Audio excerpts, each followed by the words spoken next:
afternoon and welcome to Brandley Park. And you join us just as the competitors are running out onto the field on this lovely winter's afternoon with the going firm underfoot and very little sign of rain. And it looks as though we're in for a splendid afternoon sport on this, the 127th Upper Class Twit of the Year show. And there's a big crowd here today to see these prize idiots in action. Vivian Smith-my-Smith. He's in the Grenadier Guards and he can count up to 4. Simon Zinc Trumpet Harris. He's an old Etonian and married to a very attractive table lamp. Nigel Incubator Jones. His best friend is a tree, and in his spare time he's a stockbroker. Gervais Brook Hamster. He's in the wine trade, and his father uses him as a waste paper basket. And finally, Oliver St. John Mollusk, another old Etonian. His father was a cabinet minister, and his mother won the Derby, and he's thought by many to be this year's outstanding twit. And now the twits are moving up to the starting line, and any moment now they'll be under starters' orders.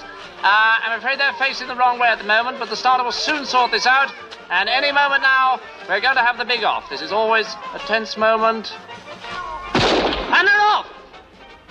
No, they're not. No, they didn't realize that they had to start with the gun. Well, never mind. I think the starter's explained to them now. Yes, several of them are getting the point. And we're ready again. And off again. This time, yes, a really fast start. And it's Vivian going straight to the lead. Oliver's running rather wide to the right. Where's he gone? There he is. And to the left, but he'll soon pick up the line. Yes, there we are. And into the first event, which is walking along the straight lines. The twits have to walk along these lines without falling over.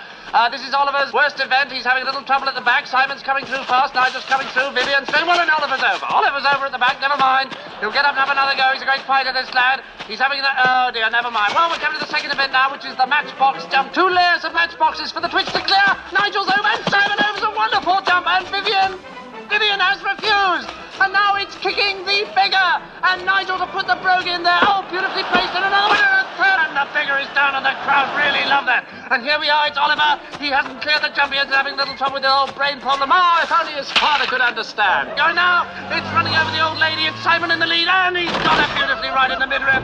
Accelerating forward now. Oh, we're back to Oliver. Oh, he's a magnificent, this man. He doesn't know when he's beaten. He doesn't know when he's winning either. He has no sort of sensory apparatus known to man. Bad luck, Oliver. And now it's waking the neighbour. Simon's there in the front of the field, and he's slamming that door, and he's woken the neighbour. Simon's through clean into first place, and the crowd are really excited at this moment. And now it's shooting the rabbits. These rabbits have been carefully staked out to the ground so they can't move around too much, as this is only a one-day event. There's a bit of mist there, which I think is causing the twits a bit of trouble. And Gervais is using the butt of his rifle, and Vivian's going in with a fist, and Gervais is first away, and Oliver has run himself over. What a great twit! And now it's taking the bras off the debutantes from the back. This is a particularly difficult event for most of the twits. One of the ones that takes the most time on this extremely exacting course, and the crowd are getting excited, and I think some of the twits are getting rather excited too. And it's Simon into the lead, closely followed by Nigel. And it's the final event now. They have to shoot themselves to become upper class Twit of the Year. Simon can't get the bra off his finger. It's Nigel there. Nigel misses. Simon misses, Nigel misses again, and Gervais has shot himself. Gervais is upper class Twit of the Year. Vivian is there, he's not having any luck. Simon shoots. Simon has shot Vivian. Simon has shot Vivian into second place, and Simon shoots himself. Simon is third, and Nigel clubs himself into fourth place. And so, the final result. First and upper class Twit of the Year, Gervais Brook Hamster of Kensington. Runner-up, Vivian Smith of Mayfair. And third, Simon Zinc Trumpet Harris of Kensington. Well, there'll certainly be some car door slamming in the streets of Kensington tonight. Hello and welcome to Munich for the 27th City Olympiad, an event held traditionally every 3.7 years, which this year has brought together competitors from over 4 million different countries. And here we are at the start of the first event of the afternoon, the second semi-final of the 100 yards for people with no sense of direction. I'll just give you the competitors. Lane 1, Skolomovsky of Poland. Lane 2, Zarapatik of France. Lane 3, Grobovich of the United States. Next to him, Drabble of Trinidad. Next to him, Fernandez of Spain. And in the outside lane, Borman of Brazil. Well, that was fun, wasn't it? And now over to the other end of the stadium. And here we're just waiting for the start of the 1,500 meters for the deaf. And they're under starters' orders. Well, we'll be coming back the moment there's any action. And now over to the swimming. And you join us here at the Bundes Absurd Pool just in time to see the start of the 200 metres freestyle for non-swimmers. Watch for the tough Australian champion Ron Barnett in the second leg.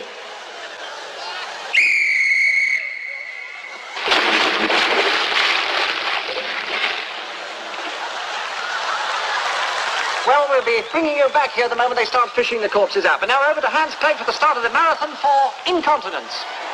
Well, we've got an enormous entry for this event. 44 competitors from 29 different countries, all of them with the most superbly weak bladders. Not a tight sphincter in sight. Ready to embark, nevertheless, on the world's longest race, and they're just aching to go. Well, it's it. And they're off, they're off!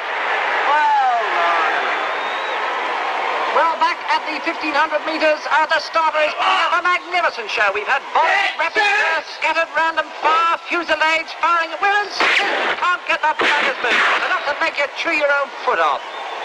And now the high jump. Katerina Obolensky for the Soviet Union. And what a jump! What a jump! That's got to be a record! And here we are at the 3,000 metre steeplechase for people who think they're chickens. There's Samuelson of the United States, and over there is Kowalski of East Germany. He's been a Rhode Island Red now for the last 3 Olympics. There's the referee trying to get them going, but he's frightened them. There's the leader, Abe Siegel of Canada, who went off, got a very good start, then settled down there on the water jump and has now gone Rudy. And now we're back with the marathon for incontinence once again. There's Polinsky of Poland in the lead. And now a Brewer of Australia has taken over. There's Lepage of France, but Brewer has overtaken him, but he's got to spend a penny. There goes Brewer to spend a penny, and there goes Koenig of Austria.